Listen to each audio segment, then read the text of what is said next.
Hi, I am Leilani Santiago, and these are my beauty secrets.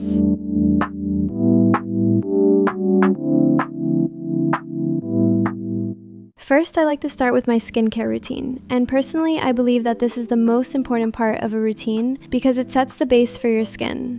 I like to use this gua sha tool to really snatch my face and give me that lifted look. It also just feels really good on my skin.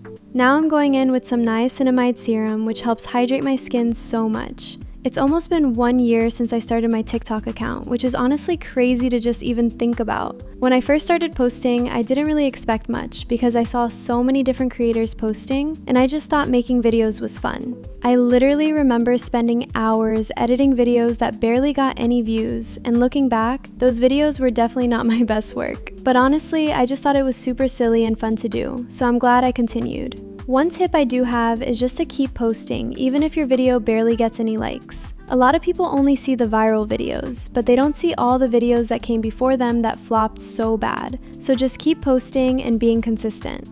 One thing people have asked me is if I actually read all my comments and DMs, and the short answer is no.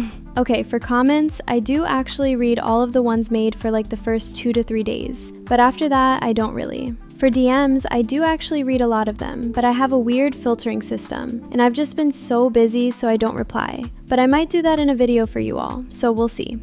Okay, next is sunscreen. This is probably the most important part because it helps prevent wrinkles and sun damage. I use sunscreen literally every day, even if I'm inside, because it's just so important to protect your skin from the sun. So if you take away anything from this video, wear your sunscreen. Now I'm going in with Charlotte Tilbury's Flawless Filter for my base. One thing I dislike about the Berry Avenue community is how saturated it is with trends, so it almost feels like everyone's content looks the same. And I get it, trends can be fun, like I've participated in many trends, but I also think there's something really special about creators who don't follow them. Some of my favorite videos I've ever made weren't based on a trend at all, they were just ideas that I thought were fun, and those always do better. Which ties into my next thing I dislike, which is people constantly looking at the numbers. Oh, and I'm going in with the NARS Light Reflecting Concealer under my eyes. Anyways, it's really easy to look at likes, views, followers, and let those decide whether you think you're doing a good job. I've definitely caught myself doing that before and comparing myself to other creators, but it's not good. There are creators making amazing content that just haven't been picked up by the algorithm yet. Some videos that take hours to make barely get any views, while something you spent 10 minutes on suddenly blows up. That's just how social media works. So personally, I've been trying my best to just focus on creating content that I actually enjoy making. Okay, now I'm using this Rhode blush in the shade Toasted Teddy, and this color is honestly so pretty, I'm obsessed with it.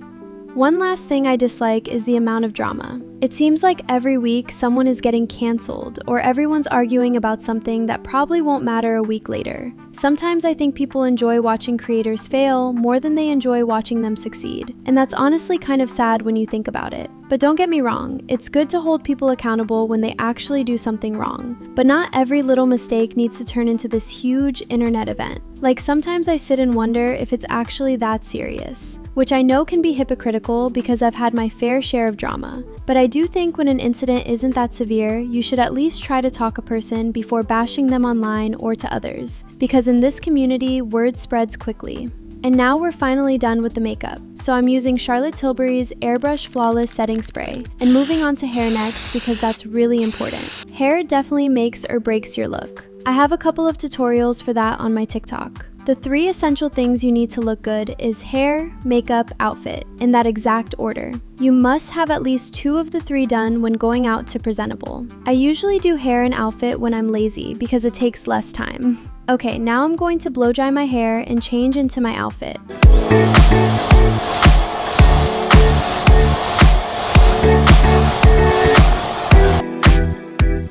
Finishing up with a little bit of lip gloss and liner. And this is the final look. Thank you guys so much for spending my morning with me and getting ready. I love you all so much. Bye!